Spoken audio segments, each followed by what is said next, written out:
Hello good morning friends, कैसे हैं आप सब। आई होप आप सब बहुत अच्छे होंगे and welcome to my channel Shikha की दुनिया। तो लास्ट ब्लॉग मैंने एंड किया था उज्जैन पहुंचने के बाद, उज्जैन जंक्शन पर ही।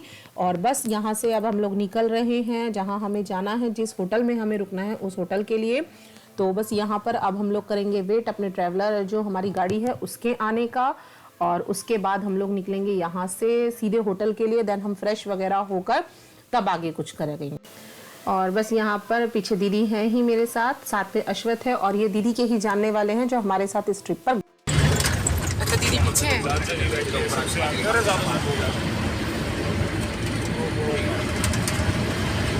वीडियो में वीडियो बन रही है, देख लो। और बस यहाँ पर हम सब लोग बैठ चुके हैं अभी होटल के लिए जाने के लिए। और बस उसके बाद में यहाँ पर सभी कर रहे हैं शूट। जैसा कि आपने देखा, भुवन अपनी वीडियोस बना रहा है, मैं अपनी वीडियो बना रही हूँ व्लॉग के लिए। और पीछे शिवानी जो कि हमारे साथ मैंने अभी दिखाया था ना कि दीदी के ही जानने वाले हैं, उनकी बेटी, वो भी अपनी वीडियो बना रही है। और ये अभी सुबह सुबह मॉर्निंग का टाइम था तो मार्केट ज़्यादा नहीं खुला था, छोटा छोटा ही मार्केट खुला हुआ था अभी। तो बस उसी का ही एक छोटा सा शूट लिया था। यहाँ पर देखिए ये अश्वत के पापा सबसे आगे बैठे हुए थे। तो बस वो यहाँ ये पीछे का शूट जो है वो भुवन ने लिया था कि माँ चलिए चाची जी मैं भी शूट कर रहा हूँ, आप मेरे से ले लीजिएगा कुछ शूट्स। तो इसी तरीके से मैंने कलेक्ट किए हैं। और यहाँ पर दीदी जो है वो सबसे पीछे बैठी हुई थी। और यहाँ अब हम लोग पहुँच गए हैं अपने होटल पर। तो यहाँ पर जो ये व्यू है ये है होटल के बाहर का। तो ये छोटा सा व्यू है लेकिन बहुत ही सुंदर था और मंदिर के पास की ही ये जगह थी। देन उसके बाद फ्रेश होकर हम सब लोग निकल गए मंदिर जाने के लिए, क्योंकि हमने सोचा कि पहले महाकाल के दर्शन कराते हैं, उसके बाद ही कुछ चाय नाश्ता करेंगे। तो यहाँ पर हमने लिया था प्रसाद जिसमें थे थोड़े से फूल, एक कमल का फूल। और कमल का फूल तो यहाँ पर हर मंदिर में बहुत ही ज़्यादा ज़रूरी है। और थोड़ा सा था उसमें प्रसाद। तो बस हम लोग निकल गए सबसे पहले महाकाल के दर्शन के लिए। और मंदिर के बाहर सभी यहाँ पर देखिए लेडीज़ बच्चे सब यहाँ पर ना कुछ इस तरीके का वो बना रहे थे जिसमें माथे पर महाकाल लिखा हुआ था, साइड में त्रिशूल या ओम लिख रहे थे। तो बस यहाँ पर सबने मिलकर सबसे पहले यही का काम किया, अपने अपने माथों पर सबने महाकाल का वो लिखवाया नाम। और उसके बाद उनके त्रिशूल और उनके ओम का सिंबल हमने अपने माथे पर बनवाया। तो सबसे पहले दीदी ने, उसके बाद अश्वत के पापा के, और फिर उसके बाद में नंबर आया मेरा। ये देखिए यहाँ पर अश्वत के साइड में दोनों तरफ दीदी ने ही स्पेशली बोलकर कहा था कि इसके ओम लिखना। और उसके बाद ये देखिए अश्वत के पापा के माथे पर, मुझे लगता है शायद अश्वत के पापा के माथे पर तो महाकाल के बाद भी थोड़ी सी जगह, लिखने के बाद भी थोड़ी सी जगह बच गई थी। और मेरा माथा छोटा है तो इसलिए मुझे यहाँ पर थोड़ी ही जगह में ही सब कुछ आ गया।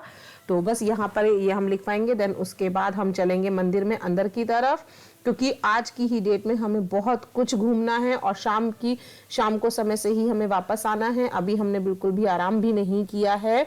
और बस यहाँ पर अब हम लोग निकल लिए हैं मंदिर में अंदर जाने के लिए। और मंदिर के अंदर का व्यू तो वाकई में ही इतना अद्भुत था कि जिसे देखकर आंखों का बस ये हाल था कि ये मन कर रहा था तुम इसे देखते ही रहो। बहुत ही सुंदर नज़ारा, बहुत ही अद्भुत नज़ारा जिसे आप कह सकते हैं। ये देखिए यहाँ पर भगवान शिव के अलग अलग रूप जो थे वो उनकी प्रतिमाएं बनाई गई थी और बहुत ही सुंदर तरीके की प्रतिमाएं बनाई गई थी। ये है यहाँ पर मंदिर में अंदर जाने के लिए मेन गेट। तो बस अब हम यहाँ से कॉरिडोर से होते हुए, जी हाँ इस रास्ते को कॉरिडोर कहा गया है। और बस इसी कॉरिडोर से होते हुए देखिए यहाँ पर कितनी सुंदर प्रतिमाएं बनाई गई हैं। और बस इस कॉरिडोर से होते हुए उसके बाद हम करेंगे मंदिर में प्रवेश। ये देखिए कितनी सुंदर और कितनी ही भव्य मूर्ति यहाँ पर बनाई गई हैं। अब यहाँ पर हम जा रहे हैं मंदिर में। तो मैं, अश्वत के पापा, हम सब लोग साथ में ही हैं, क्योंकि हम सब पहली बार ही जा रहे हैं। हमें ज़्यादा पता भी नहीं है कि अंदर मंदिर में किस तरीके का क्या जाना है, किस तरीके का प्रवेश है। लेकिन जब हमने मंदिर में प्रवेश करना शुरू किया तो उसके बाद हमें ये लगा कि कितना सुंदर नज़ारा इस मंदिर का है। और जो मंदिर में बनावट, मतलब मंदिर की बनावट आप कह सकते हैं ना, वो तो वाकई में ही मन को मोह लेने वाली थी। ये देखिए मैंने छोटा सा व्यू आपको यहीं से ही अंदर का दिखाया है।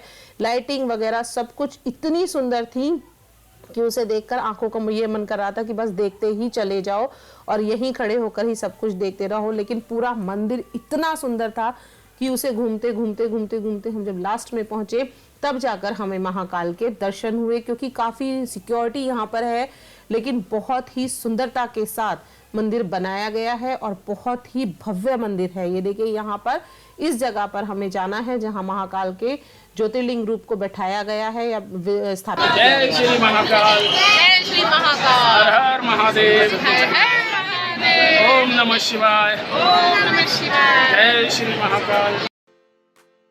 और बस अभी इस समय पर अंदर फ़ोन ले जाना अलाउ नहीं था क्योंकि भीड़ बहुत ज़्यादा होती है, तो हम आगे इससे ज़्यादा मैंने कुछ शूट नहीं किया। फिर उसके बाद में हमें जाना था आगे और मंदिरों पर दर्शन करने के लिए।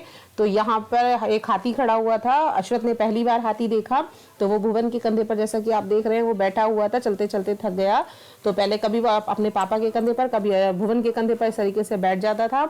और यहाँ पर उसने, भुवन ने, सबने, अश्वत ने, सबने मिलकर हाथी के साथ एंजॉय किया, फोटोशूट की। और अश्वत को डर भी लग रहा था, लेकिन वो बहुत खुश हो रहा था बैठकर। ये देखिए यहाँ पर अभी जैसे ही हाथी अपनी सूंड उठाएगा, अश्वत एकदम डर जाएगा, लेकिन इसे बहुत, ये देखिए यहाँ पर ये डर गया है बिल्कुल। और बस उसके बाद में यहाँ से हम निकलेंगे काल भैरव के मंदिर, और आगे जितने भी मंदिर हमें बताए गए हैं उनके सबके दर्शन करने के लिए। तो चलिए चलते हैं। तो बस अब हम आ गए हैं राजा भर्तहरि की गुफा की तरफ।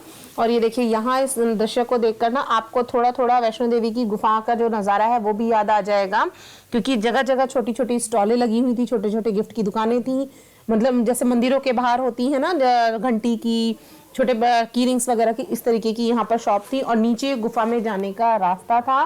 तो बस इस व्यू को देखकर ना बहुत से लोग जो वैष्णो देवी गए हैं या मनसा देवी गए हैं, उन्होंने देखा भी होगा, छोटी छोटी स्टॉल इसी तरीके की लगी रहती हैं और इसी तरीके से ही बड़ी बड़ी पैड़ियाँ बनी रहती हैं।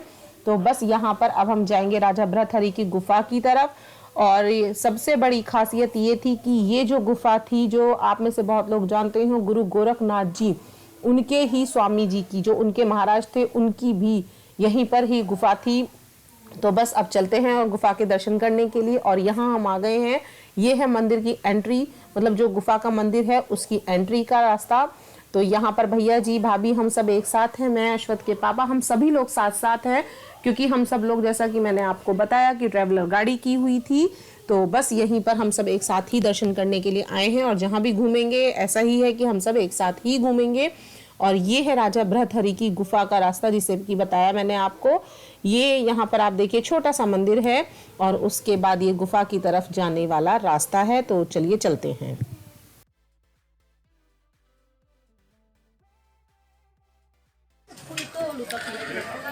प्राचीन महान संत भर्तहरि जी की तपस्या गुफा, राजा भर्तहरि गुफा, गुफा नंबर 1। और जैसा कि अश्वत के पापा ने बताया कि ये राजा भर्तहरि जी की गुफा है, जिसका गुफा नंबर 1 का दरवाज़ा खुला हुआ था और जो इसका दूसरा दरवाज़ा है वो बंद था, क्योंकि कुछ विशेष कारण होंगे मंदिर समिति के अपने, तो उन्होंने वो रास्ता बंद कर दिया।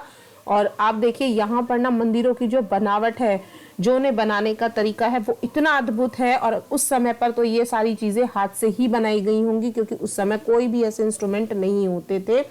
तो बस ये वहाँ से दर्शन। और अब हम आ गए हैं गढ़कालिका माता मंदिर में। जैसा कि मैंने आपको शुरू में ही बताया कि हमें आज काफ़ी सारी चीज़ें कवर करनी है, क्योंकि अभी आगे हमें कहीं और भी जाना है और रात को हमें भस्म आरती में भी शामिल होना है। तो यहाँ से हम छोटी छोटी चीज़ें घूमने के बाद, मंदिरों के दर्शन करने के बाद, उसके बाद हम जाएंगे आगे की तरफ। ये था माता गढ़कालिका के मंदिर के बाहर का सीन।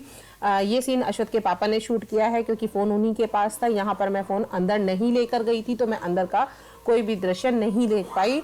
और उसके बाद हम आए श्री काल भैरव मंदिर में। काल भैरव मंदिर बहुत ही प्रसिद्ध मंदिर है उज्जैन का। बहुत से लोग जो उज्जैन के हैं वो जानते भी होंगे, और जो नहीं जानते उन्हें मैं बता दूं कि काल भैरव मंदिर बहुत प्रसिद्ध मंदिर है। और इस मंदिर की जो सबसे बड़ी खास विशेषता है वो ये है कि इस मंदिर में काल भैरव देवता को शराब का सेवन कराया जाता है। जी हाँ, बिल्कुल सही सुना आपने। देखिए यहाँ पर लिखा हुआ है काल भैरव प्रसाद काउंटर। कहा जाता है कि यहाँ पर बड़े पात्र में काल भैरव को जो ये प्रसाद है इसका सेवन कराया जाता है, और वो पीते भी हैं। ऐसा लोगों का मानना भी है, ऐसा लोगों का देखना भी है। तो बस अब हम लोग जा रहे हैं यहाँ पर अंदर मंदिर में दर्शन करने के लिए। पहले हमने यहाँ से थोड़ा सा प्रसाद लिया, जो भी यहाँ हर मंदिर की अपने अपने प्रसाद थे, तो हमने सभी के यहाँ से थोड़ा थोड़ा प्रसाद लिया। और उसके बाद हमने दर्शन करने के लिए अंदर गए। इस मंदिर में भी अंदर कैमरा ले जाना अलाउ नहीं था, तो जहां तक कैमरा अलाउ होगा मैं वहां तक लेकर जाऊंगी। ये देखिए यहाँ जो बाहर बारकेडिंग में लगे हुए हैं ना, उन पर भी लोगों ने मन्नत का धागा बांधा हुआ है। और ये कुछ स्टार्टिंग से लेकर मिड तक का एरिया तो ऐसा था कि साइड में जो बंदा है वो हमें बिल्कुल भी नहीं दिखाई दे रहा था। और ये है मंदिर के अंदर का दृश्य। ये देखिए यहाँ पर दीप प्रज्वलित किए जाते हैं, जो ये स्टैंड बनाया हुआ था इसमें दीप प्रज्वलित किए जाते हैं।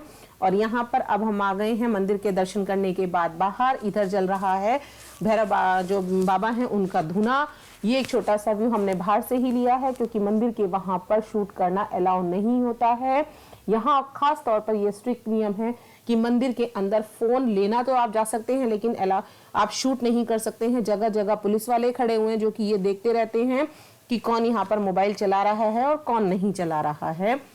तो बस वहां से आने के बाद हम गए थे फिर मंगल दोष निवारण मंदिर। कहा जाता है कि पूरे भारतवर्ष में यही एक ऐसा मंदिर है जहां पर मांगलिक बच्चे जो होते हैं उनका जो दोष निवारण होता है उसकी पूजा यहाँ पर की जाती है। जी हाँ, बिल्कुल सही सुना आपने। और इस मंदिर की एक खास विशेषता और भी है जो अभी आप आगे देखेंगे, मैं दिखाऊंगी आपको। शायद ऐसी विशेषता आपने किसी भी मंदिर में ना तो सुनी होगी ना ही देखी होगी। तो बस यहाँ से अब हम लोग जा रहे हैं प्रसाद लेकर ऊपर।